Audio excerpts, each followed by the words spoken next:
I'm Batman.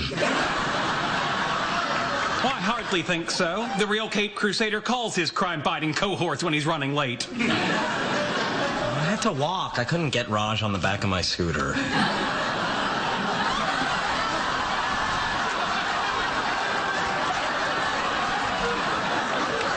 I've said this before and I'll say it again. Aquaman sucks. Good evening, everybody, and welcome to Tactics of the Geekend. We're certainly glad that you chose to join us this evening, and we have a really interesting topic here that really goes, I think, cuts to the very nature of video gaming itself, and it really goes back to people that were kind of divided into two camps, which is handheld gaming and home console gaming. And if you're like me, you love both of them. You think both of them have their merits, both of them have their drawbacks. And so we're going to try to discuss all of those tonight. And we have a full house tonight with Justin, Chris, and Andrew. Thanks for being on the program this evening, guys. Ooh, happy to be here. Excellent. So let's talk some video games. The first thing that I wanted to bring up, because I know that because it's our generation, we're all roughly the same age. When we think of handheld gaming, I don't know about y'all, but I would guess that this is true for you as well. With me, the first thing I think about is the original Game Boy. And so basically, people in our generation, they got the full force of handheld gaming. I mean, maybe we were born a little too late for your Liquid Crystal Display Game & Watch games. But really, other than that, we've seen the whole spectrum of it. Whereas console gaming, I don't know about y'all, but the Super Nintendo was already prominent by the time I knew what video games were. So I kind of missed that first and second generation of gaming, at least on the home console. So considering that and considering our perspective, what about the gaming experience from the handheld differs from the home console version? Handheld games to me, I want to say they seem shorter. I don't think it's necessarily true that you got less actual game time. Maybe in the beginning because the hardware couldn't really take as much memory. But I think the games themselves lended themselves to playing more in chunks, playing in brief spurts instead of playing for a very long time. Not that you couldn't play them for a long time, but that you had an easier way to save progress, achieve milestones, hit checkpoints on the handheld gaming. I think that's part of it. I think also, at least early on, our options might have been a little more limited as far as genre goes. And that might have been just a factor of the systems that were available at the time. Maybe, like, for example, Nintendo. Nintendo doesn't necessarily have as wide a range of genres of games available as you would see in just the general gaming industry. Maybe that's just a function of Nintendo and the influence of the Game Boy. But I think that's also part of it is that, for example, you wouldn't be doing a first-person shooter on a Game Boy. Not really. I mean, you might could try it, but wasn't really going to be like you have on a console. So I think the handheld, at least at the time, was a little bit limited to your more JRPG style games, Pokemon, simple racing games, things like that. Yeah, I think that there's some validity to that for sure. And one thing that you brought up that you kind of backed off on, but I thought was a really good point, where you were talking about how the gaming experience on a handheld somewhat comes in chunks. I think that a big part of that reason really goes back to, you have to remember at the very onset of this, chunks were kind of the way it had to be done because you had 4 AA batteries in an original Game Boy and it lasted you maybe 2.5 hours. Like, and that was really a pain when you had games that didn't even save that you had to start over if you turned the console off. Did anybody have that contraption with like the magnifying glass and the overhead light? Yes. and I had the one that would plug into the wall with the little battery pack that snapped onto the back as well. So I had all the accessories. I used mine to play my Game Boy up under the covers past bedtime. which is also something you can't do on a home console. It's a lot harder to hide that way. Yeah. Chris alerted me to an angle I wasn't really thinking of. One thing that was cool is that you could, like with Pokemon, it was easier to bring two separate cartridges, two separate save files together. And before we had online play, it was easier to play multiplayer together to some degree. I'm thinking Pokemon, because that's the main thing I would have been playing back then. Pokemon and Zelda. That was my two, still are. But yeah, just be able to meet up with your friends and not have to like schedule a play date where one of you comes over to the other house. And even then, even if you play multiplayer stuff, then you had to split the screen. So it was nice having your own screen in multiplayer games, whether it be the Game Boy or the Game Boy Advance later, or the DS, the 3DS. You get your own two screens at that point. That was another thing. The 3DS could not have really happened on a console. I know a lot of people may or may not have liked the 3D element. Some people might have just turned it off and played without it all the time. But some games, I felt like it was really masterfully done, like A Link Between Worlds. The 3D in it was really cool. Like you got the fire rod, and when you leveled it up, you could shoot these swirling whirlwinds of fire. I mean, that wasn't even that long ago. That was like within the past decade. But Right, with the 3D on, it looked like the pillar was shooting up out of the screen. That was pretty cool experience, I thought. Yeah, I think that the people that didn't play the 3DS with the 3D on, at least on a pretty regular basis, and I understand why sometimes you wouldn't. I mean, I had to turn it off too because it drained battery like all get out. Right, it did. But one thing that was really cool about it is one of the very first games that came out for the 3DS was Super Mario Land 3D. And because of the way the platforming works in that game, it's almost impossible to play it with the 3D off. Like, you really have to use the 3D to get your depth perception there. And you're right, like, Nintendo couldn't sell TVs that went along with their consoles, so... Or expect you to wear special glasses and sit a perfect distance away. Right, so they kind of had to rely on their hardware to do all that for them. And when it comes to 3D...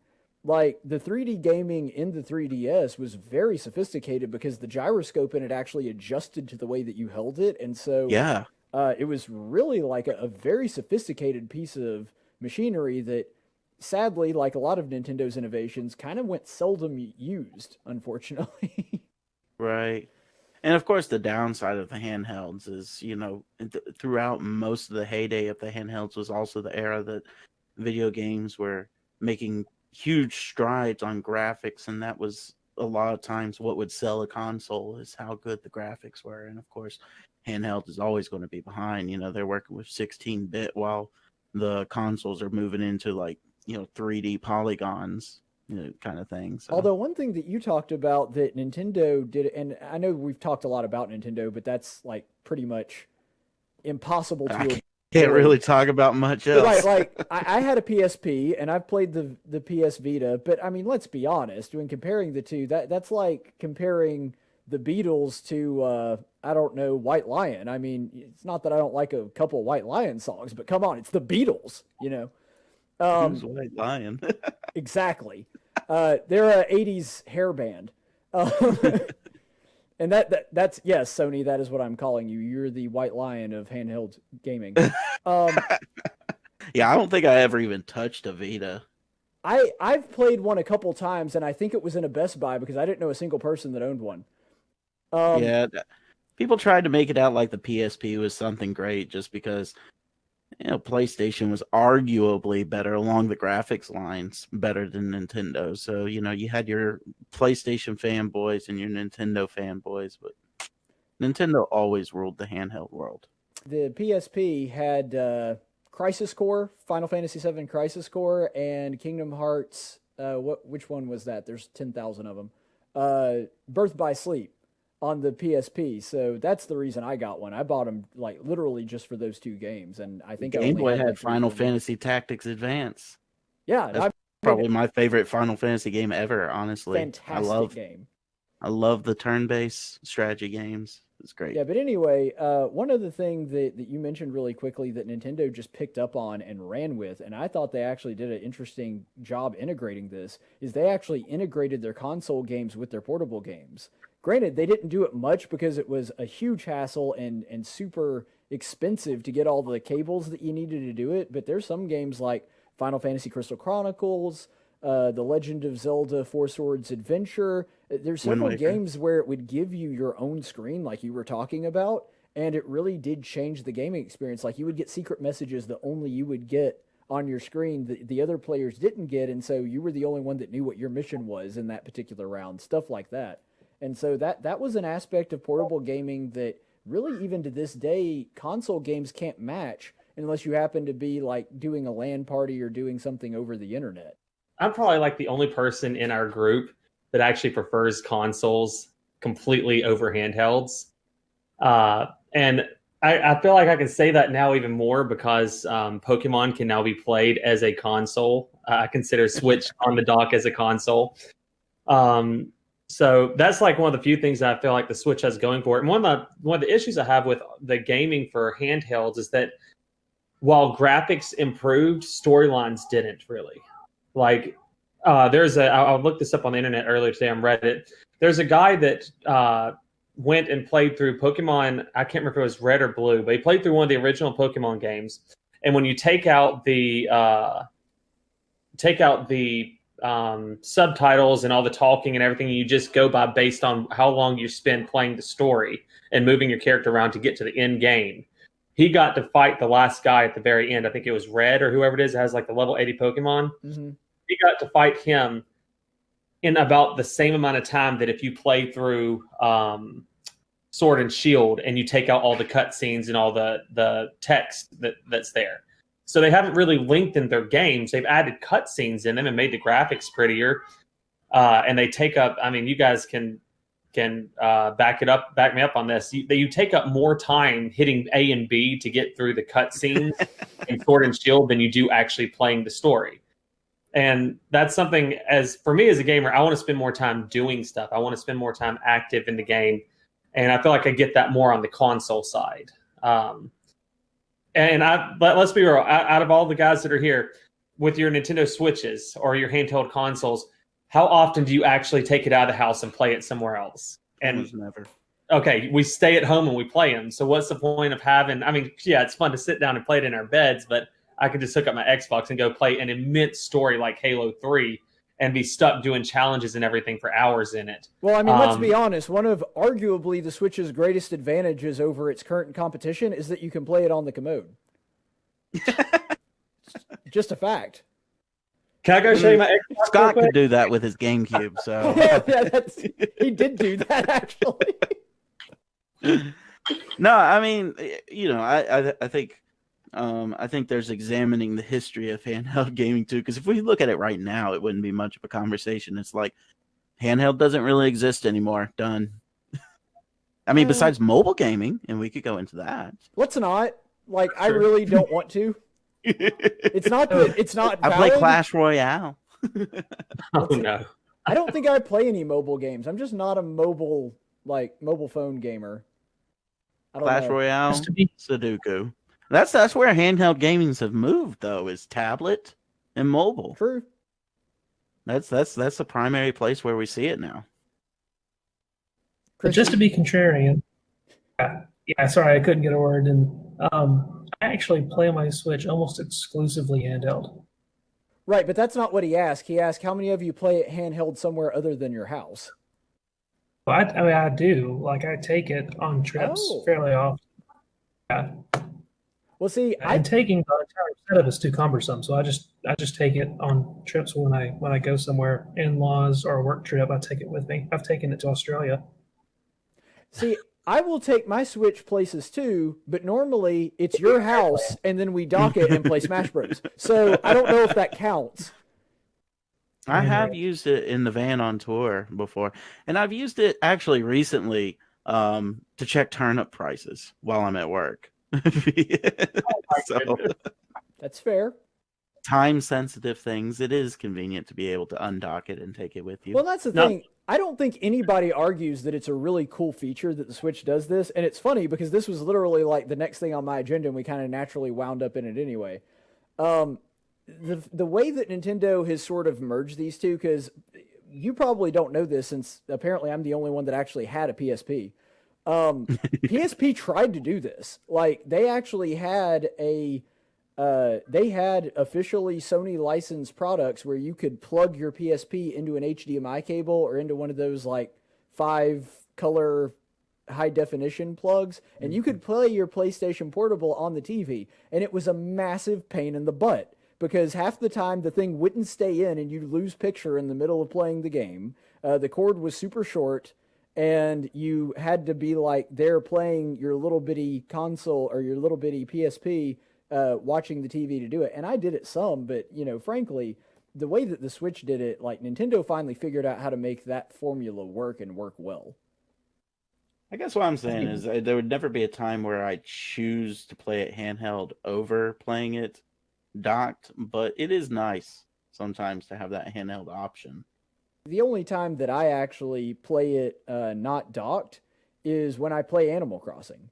Mm-hmm. And the reason that I do is with Animal Crossing, there's some things that you don't really have to pay much attention to. You're just kind of doing it as a chore. And so I'll have my TV on something else and be, picking fruit or whatever on there. And sometimes, even though this is rarer, if I was doing something that was just kind of like busy work in Sword and Shield, like breeding, which is one of the most horrible things anybody has ever designed in gaming, whenever I was breeding and I just have to walk around for no reason to get the eggs to hatch, sometimes I would do that with the TV on and I just have it in handheld. But other than that, I just play it docked all the time. So I think one advantage Nintendo had over Sony is that Nintendo had like a decade head start on building a loyal handheld following that Sony never quite figured out with the PlayStation. Maybe it's not a decade, but that's somewhere around there. Yeah, that's what I'm doing. Several years. You've known me long enough to know what my face looks like when I'm doing math. Yeah, it would have been a little over a decade. So I think there was lead time there. Yeah, definitely. Your point definitely still holds. And the thing is, Nintendo, like handheld, is where they made their money. Because even in the sort of lean years when they would have consoles that didn't do all that well, like the GameCube and the Wii U, which it's a crying shame that the GameCube wasn't more of a commercial success, but they would use their handheld sales and the money that they got from those to kind of keep them through the lean years, because they, to my knowledge, they never had a handheld system that was a flop. And I think that kind of drives me to, I think, my main point for this discussion. I think Nintendo has realized, I think they've stopped trying to be something they're not and leaned into where they're strong. Because the people that play PlayStation or Xbox aren't looking for a handheld experience, and they're not looking to play those handheld games, generally speaking. They're looking to play your Call of Duties and like all, your shooters, your sports game guys. Games like that. They're not looking to play stuff like Animal Crossing or Pokemon, right? So I think Nintendo has finally realized who their main market is, and they have found a way to, I don't want to say duck out of the console race, but almost get out of that lane and make their handheld so good they can compete with consoles without having to be a console. Since, as you said, their handhelds really is what carried the day anyway, getting the best of both worlds without having to directly compete. Because, like I was mentioned earlier, who's their competition right now? On apps. Yeah, I mean, that's an excellent point. And when it comes down to it, I think that Nintendo figured out right around the time that the Wii started coming out that they were like, you know what?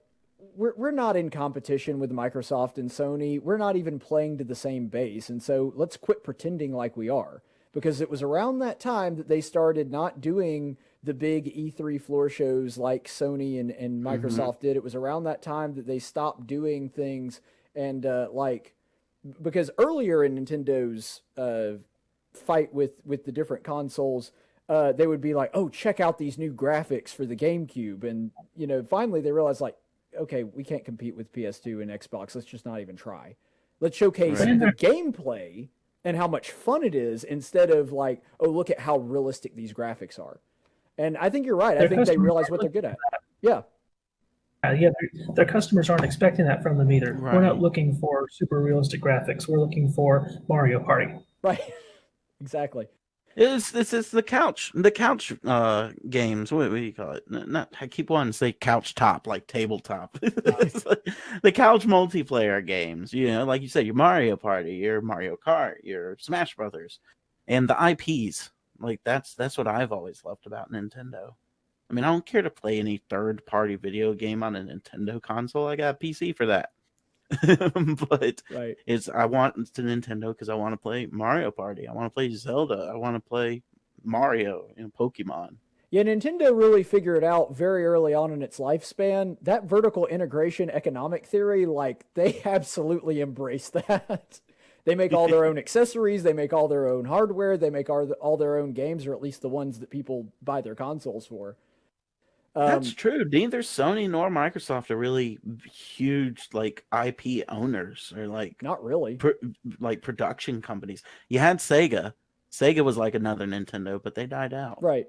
And I think that part of the reason Sega did die out, not to get into a massive video game history lesson, but you'll notice that they died out about the same time that the GameCube came out. That was the same generation when the Dreamcast was their final thing. And what did Sega not have that Nintendo did have? Handheld games. They didn't have the Game Boy Advance or the Nintendo DS to get them through the lean years. And so because of that, they couldn't keep afloat because they couldn't compete with Sony and, well, eventually Microsoft, but I don't think Microsoft and Sega ever actually directly competed. But they definitely couldn't compete with Sony. The handheld system is a much, much cheaper system with cheaper games too.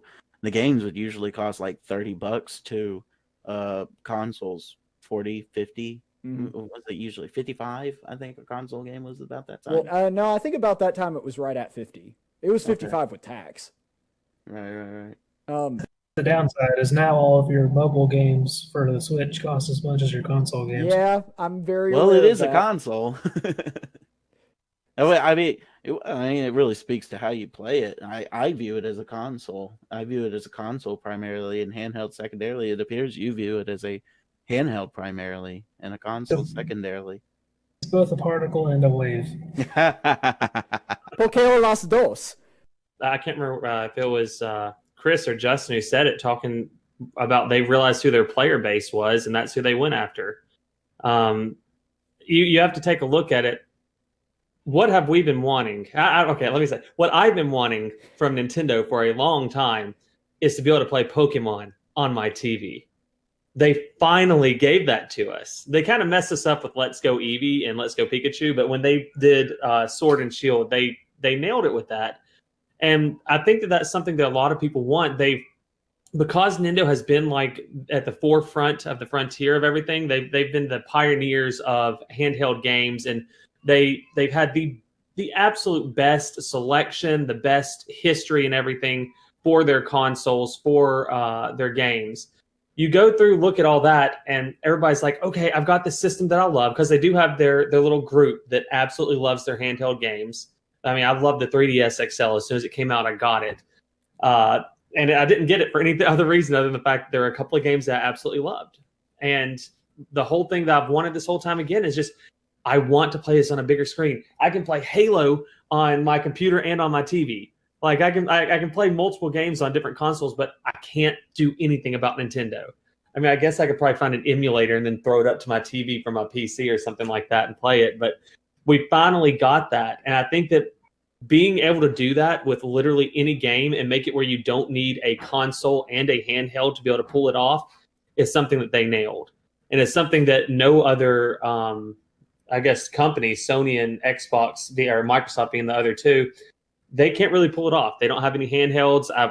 Goodness, I couldn't even imagine going and trying to play Forza or Halo or something on a Microsoft Xbox Vita or whatever you want to call it. Like, I would probably be depressed having to play something like that because the graphics would be so bad and the processing needed for those games could not be put into a handheld system. But I mean, you just illustrated kind of the point that we've all been sort of kind of making and kind of dancing around, is that the reason that Nintendo finally figured out and was like, okay, let's just appeal to our base, is because you just named one example, Forza, of a game that, what do you want when you play Forza? Like, what pops into your mind? A super realistic racer. Can't be done on a handheld. The graphics don't look good. You don't have like those really sensitive analog triggers that you could use for acceleration. And so, what did Nintendo do instead? Here's Mario Kart. Like, because you're not looking for any of that when you're playing Mario Kart, and so they finally figured out like that big like AAA game experience is not what people that play handhelds are looking for anyway. And I think a big part of that as well is something that we probably, because we grew up with it, it's harder for us to realize. But I mean, the statistics just show it that when it came to handheld games, and to this day, the vast majority of the people buying, what's the name of the Switch that can't go on the TV? A Switch Lite, I think. Mm-hmm. The vast majority of the people that are buying that want that portable experience, kids. Because kids are in the car, they're obviously not driving, or at least I hope not. And they, it's cheaper, the games are cheaper, it's less upkeep, and if their family's watching a movie or watching the TV, they don't have access to their video games. Okay, well, here's a handheld, now you do. My first console was a Game Boy Pocket. Bedtime. Exactly. So, I mean, for a kid, a handheld game just works. When you're an adult and you have control over the TV and everything like that, those things really don't matter to you very much. And so Nintendo, I think that's part of the reason that they have always had sort of a less mature demographic and a less mature style of gaming. Zelda's a great example of that. They could go super realistic like they tried to do with Ocarina of Time and Majora's Mask, but they decided to go with something more animated looking. Even Breath of the Wild, which is an amazing looking game, it doesn't look realistic. And they don't try to make it look realistic. So I think that just shows that they figured out who their fan base is and played to that demographic. And one last thing that Andrew said that I got to react to. It's funny to me how often when it comes to Nintendo, and again, I'm not trying to make this just a Nintendo discussion, but what's funny to me with Nintendo is Nintendo so often does something. It's like, yeah, we had that idea 20 years ago. Why are you just now getting around to it?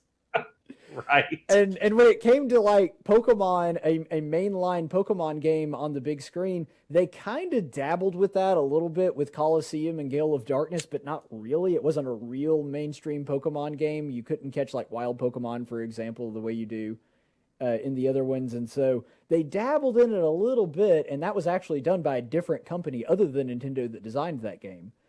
But they never did go like full force with it. And finally they did. And everybody was like, well, this is awesome. I don't know why you didn't do this 2 decades ago, but sure, great to have it now. So I think that has a lot to do with it. But I think that's actually a pretty good transition into the next question that I want to ask you guys. How does the game design differ? And we've already talked about this a little bit, but how does the game design really differ around the hardware when you're talking about handheld versus console? Because I think that Chris already especially pointed out several factors of this, but when the game designers are looking at what they want the gaming experience to be and what they're wanting the person playing the game to take out of it, I think that there are a lot of different concerns when it comes to those two. Are we talking about currently or over the course of like the Game Boys? Whichever one you want to go with. Well, the first thing that comes to mind with the Game Boys is everything's top down.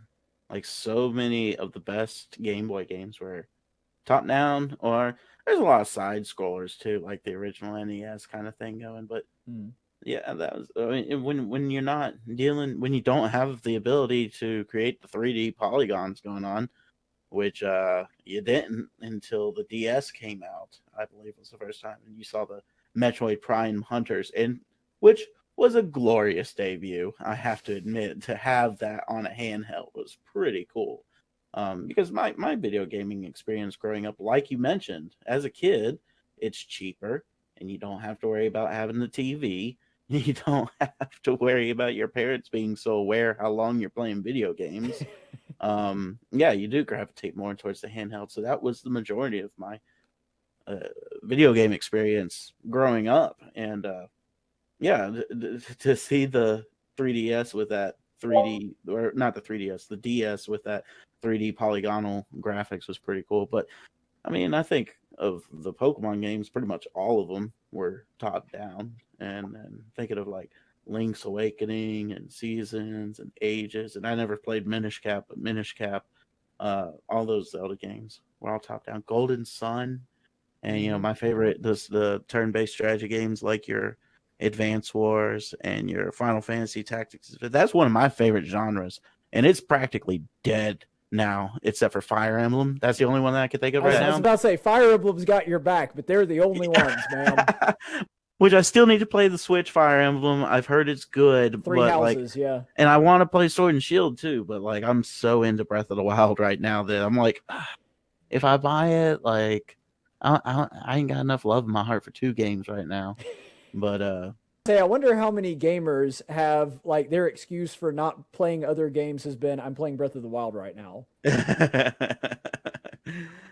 But yeah, it's just such a nostalgic style to me, that top down. I love it. And when Link Between Worlds came out, it's like, yes, return. You know, it was a blast. Yeah, when it comes to Link Between Worlds, that one's a fantastic example because as far as Zelda games go, what I loved about Link Between Worlds is it wasn't really a remake of Link to the Past, but you could almost not really make the case that it was its own thing because it was so similar. It was the exact same Hyrule. Right, and it's amazing to me that they found a way to almost perfectly strike that balance between it actually being a remake and it actually being a completely different game. Yeah. Like, I don't know how they walked that tightrope as well as they did, but they totally nailed it. I go into playing most Switch games because I say most, I only play like a handful. I think I may play 4 games, and half of those are Pokemon games. So, Yep. I know what my expectation is, and I know exactly what I'm getting. And honestly, that's probably how Nintendo has gotten more money out of me since I've been playing Pokemon than Xbox has in the time that I played Xbox. But by the way, I in no way mean this as an insult, just an observation. But I mean, when when Andrew hears the word Game Boy, what he hears is Pokemon machine. Device. Right. That's like I said, it's not a cut down. I mean, you know what you want. I'm just saying it's funny Hey, that's always. Did you bring your Game Boy to school? My what? Your Game Boy? Did you bring your Game Boy? I was gonna trade Pokemon. Oh, my Pokemon device. Like if you ever at any time saw little Andrew walking around with a Game Boy, the cartridge in it was colored. That's what that's how I'm phrasing that. It was either blue or red or yellow. Same. It's so also I actually didn't own the Game Boy. My sister did, and I had to ask her to play it. And I didn't play the Pokemon games really until I want to say the Game Boy Color came out. Like that was when I started playing those. But like as for the question you asked, though, I like the fact that when I grab my Switch, I'm not going into this immersive world that has this ridiculous, well, unless it's Pokemon, that has this ridiculously long story to it, like Halo or Call of Duty or something like that. I'm not going into something where I'm being super hyper competitive with it. I'm picking up something that I love that I can just sit back and relax with, pop back on the couch, go lay down in bed. It's just something that's kind of relaxing. I don't go and I'll take my Switch and I'll lay down in bed at night and I'll play 10, 15, 3 hours, minutes, of Pokemon. And then I'll go to bed. You don't see me going and playing Call of Duty on the Xbox right before bed because I'm not going to go to bed. Like you have that expectation with the games that you play on there. And I think that's one of the big joys about it right now is that expectation. You know what you're going to get. You know that the graphics are going to be what they are. You know that the processing power is not going to be something that's going to be this wild, ridiculous game unless it's you guys playing Smash Brothers. So it's you have that mentality, and I like that. I don't expect anything great out of a Switch other than Pokemon. So, and to just get a summary of what you're saying, to you, handheld gaming is just way more chill. It is. And I think that's right. I mean, you think about all the times that you got hyper competitive over a game. I mean, occasionally you might come up with, that one time that I was... Mario Kart. Right. I was actually going to say Mario Kart, like the time that you hooked up all your Game Boys with that crazy 4-way web of a link cable that the Game Boy Advance had and play Mario Kart. But like, as far as everything else, it was pretty much a solo experience. And when you think about all the big titles that came out on Game Boy, they're much chiller. Even games that have versions on consoles, like The Legend of Zelda, Link's Awakening is just a much more chill experience than Ocarina of Time. And so that there is a level of just less tension, not nearly as balls to the wall in your face kind of thing that you expect from a console. The Game Boy, you can just kind of relax a little bit more, and I think that's probably accurate. Real quick, talking about dead genres of video games, the PC-based real-time strategy community would like to talk to you. We've been playing the same Civilization game for 2 decades now, and they've gone back to remastering Command and Conquer from the 90s. You're not wrong. It's really sad, actually. One of my favorite genres. Actually, I think that point leads into what I was going to say very well, because the fact that handheld games are more chill and laid back, I think, is by design, because the hardware doesn't let you do otherwise. You're not going to have explosions and bullets flying and really quick motions and a lot of frame rates on a handheld device. So your games are going to have to be slower paced because the hardware is not going to allow you to do otherwise. Also, I think your worlds are generally going to be smaller. Now, Breath of the Wild, I think, is the answer to that. But when I played Breath of the Wild, I often did experience some issues rendering the horizon, the outside or the furthest edge of the environment that I was in. Handheld hardware is just not going to be able to support those types of games, either giant world games or really fast-paced, a whole lot of stuff going on the screen at once. Like, for example, a first-person shooter. So I think it's not just that Nintendo as a culture, I guess is not really the right word, but basically this culture of laid-back, enjoyable party games. Also, the hardware kind of forces you to embrace that. Yeah, and to be fair, though, I do think that party games generally are more of a console, like a home console thing. Because with handheld, they had a few of them, but you didn't even really see like a Mario Party show up until, the 3DS on a handheld. And so party games are really, I tend to think of, I definitely associate with them with Nintendo because of the Wii especially. But party games are really more of a home console game, so that's, I think, a little bit of a mischaracterization. But what you're talking about is that super laid-back experience where you just kind of lay back, take things as you go. It's much more relaxed. It's almost like comparing baseball and football. Like, there's no relaxing in a football game, especially not if you're an Auburn fan. But just generally, there's a lot less relaxing in football. With baseball, it can be super intense, and you can be on the edge of your seat at certain times during the game. But as a general rule, you're just going to be way more laid back. Just like there's going to be some really intense moments in a handheld gaming experience, like when you're playing a final boss, or, who didn't get so excited they almost bounced out of their seat when they realized that the final boss of Gold and Silver was red from the original Pokemon game? That was mind-blowing. So there are those intense moments, but they're fewer, they're less compressed, and you just kind of take it as you go. And I do think that is largely by design because, like we said actually very early on in this discussion, the handheld game is literally made to pick up and go. It's made to where you can pick it up, play it for a little while, put it back down, and then pick it up and not really lose anything in that experience. I was going to say, even the tense parts are still presented at a slower pace, right? Right. It was revealed as he scrolled across the screen. It wasn't like he jumped out at you and you had this quick firefight.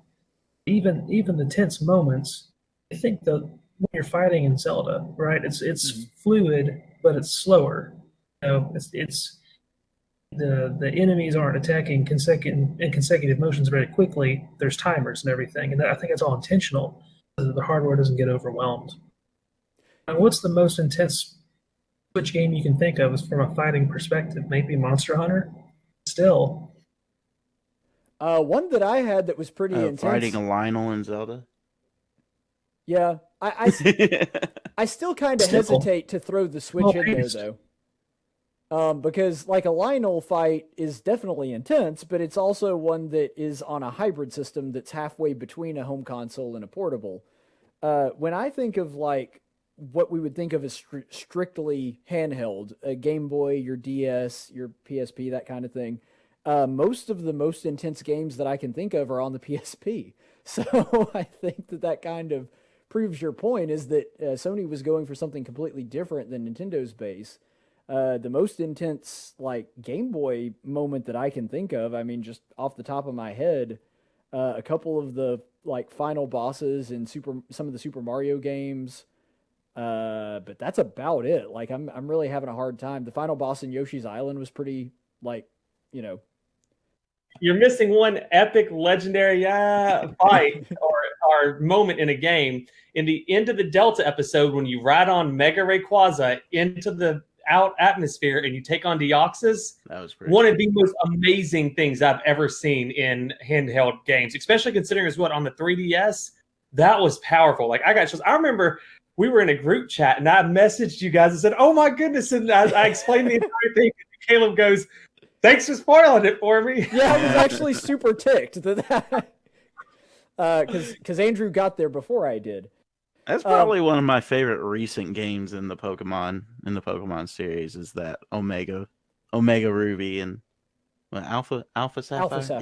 Yeah, Alpha Sapphire. Yeah, the thing that really surprised me about those games too was that they were so good, considering I consider them one of the not so great originals. Like the original Ruby and Sapphire, I considered just kind of meh compared. I to never other even Pokemon played games. them. That was when I stopped playing Pokemon for a while until Scott convinced me to buy Platinum. So Scott got you back into Pokemon? I didn't know Yeah, that. Scott got me back into Pokemon when we were freshmen at Auburn.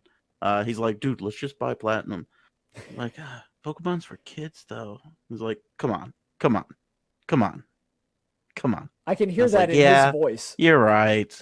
You make a great point. Yeah, let's go." So we went to the midnight release.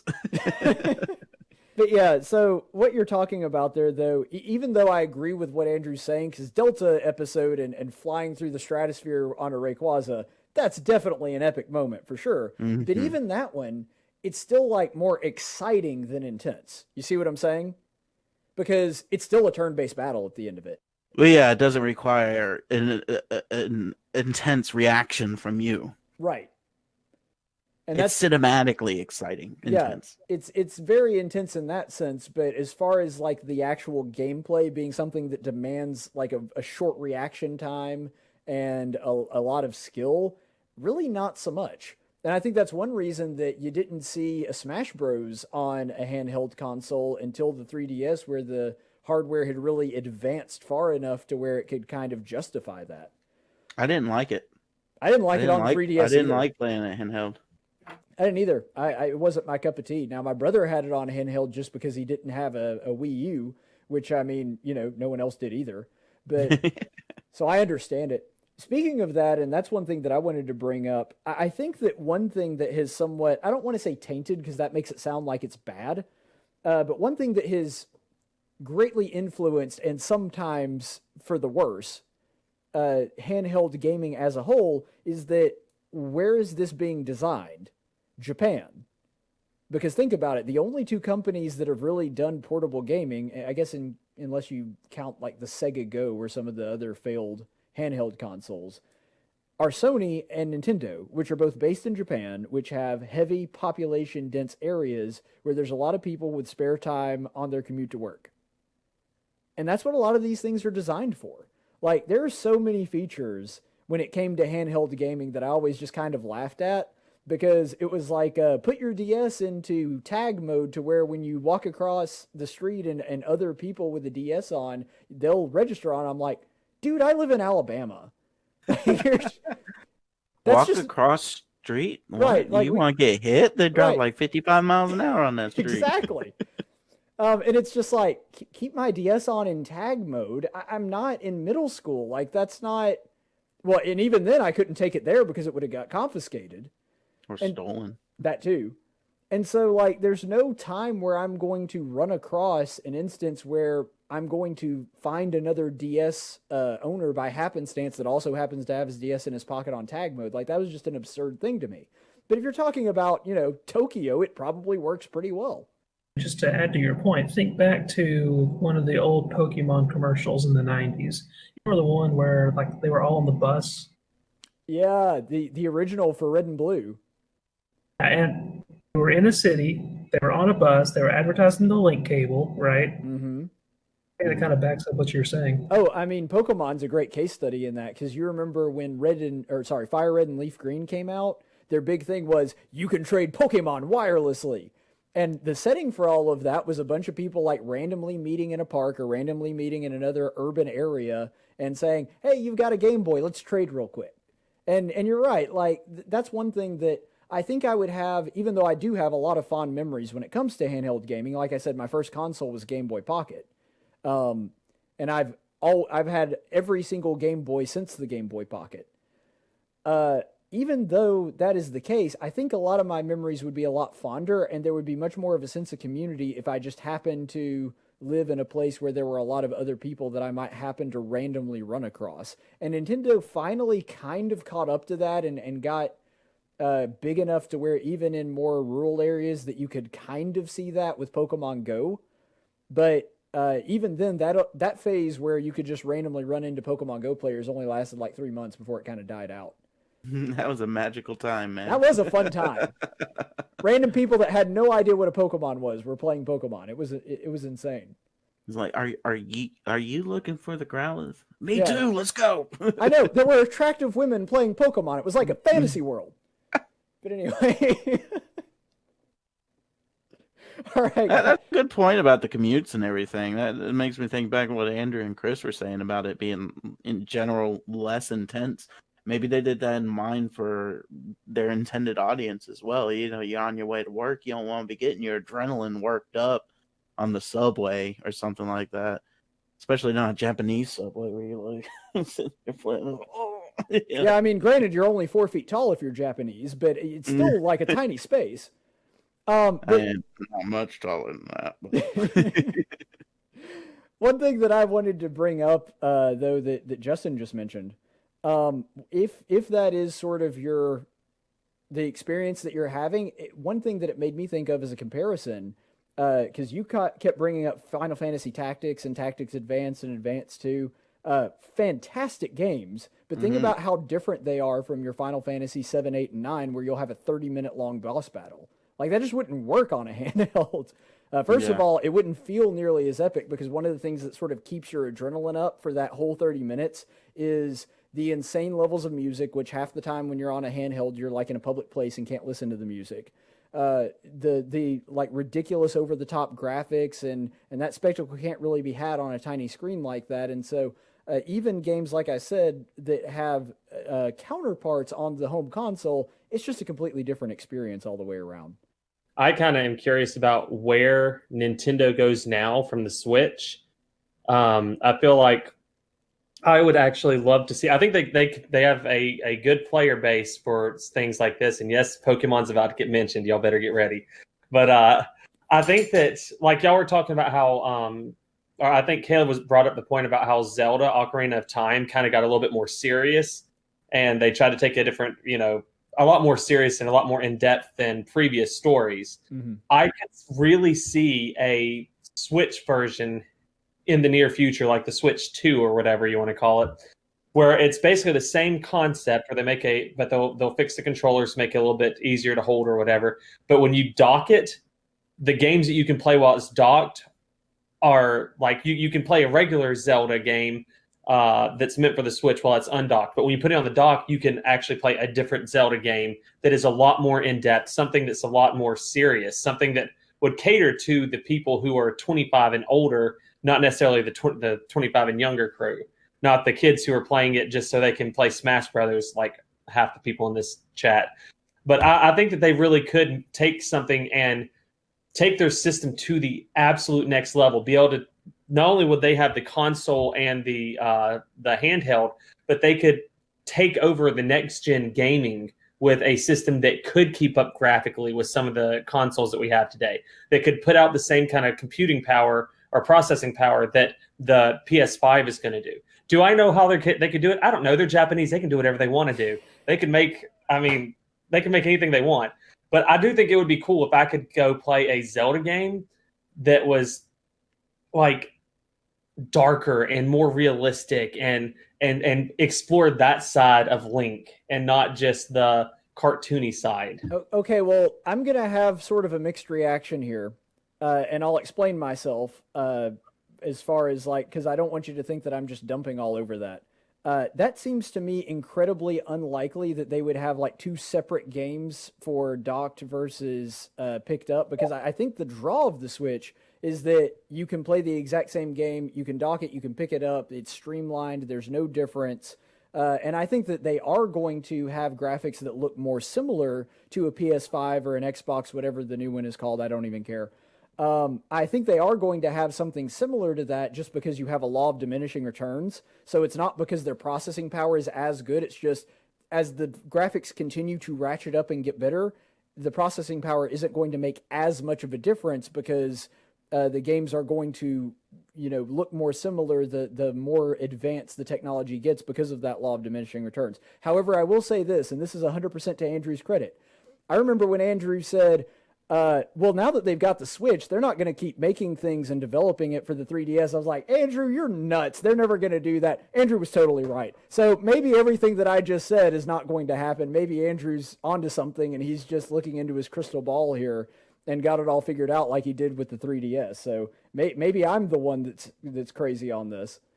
That is something that I felt like we were going to miss out on, is that, like we established, a lot of times the handheld games are a completely different gaming experience, and it's almost sad to see that era have come to an end. It appears, we might see a resurgence of some sort of DS or some sort of more handheld style, but it seems like it's come to a close. Besides, the echoes, right? And I guess far your inferior games. games on your mobile games, right. Obviously inferior, but yeah, it's almost sad.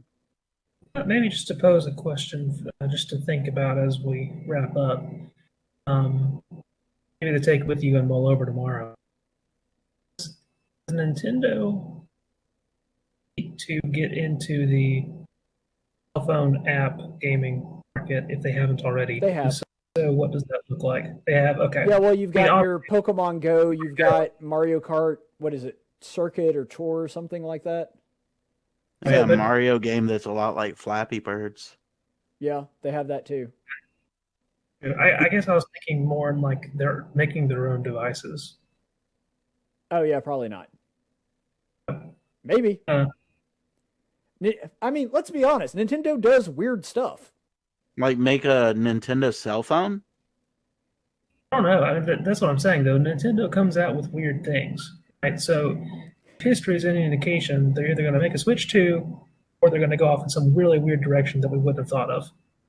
And didn't they start out as a trading card company or something like that? They did indeed. They were originally a trading card company. I'm pretty sure they've been around for over 100 years. All right, guys. I think it's been a fantastic discussion. Thank you for appearing on the show this evening. And I think that was probably a pretty good way to end it, which is this the end of handheld gaming? Is this an era that we're really not going to see anymore? Which I do think is actually pretty sad, because there are a lot of things that handheld gaming offers that your console games don't really. And now that Nintendo has sort of found that perfect blend between the two of them, and in a lot of ways I think that's a positive thing, I don't know. There's a little part of me that is a little bit sad that we probably aren't going to see a dedicated handheld console with some of those shorter, more laid-back gaming experiences that we've kind of grown accustomed to. But it's something to think about. Thank you so much for being with us. That's our time for this evening. We'll be back at the same time next week. Same bat time, same bat channel. Until then, stay the course, friends. Tactics is a production of News Radio 1440 and Cumulus Media Montgomery. Opinions expressed on this program are those of the host and do not necessarily reflect the opinions of Cumulus Media or our business partners. Graphics by Jessica Dawson. Video production by Jackson Dean. Broadcast studio provided by Faulkner University. Location studio provided by the Dalraida Church of Christ. Copyright 2020.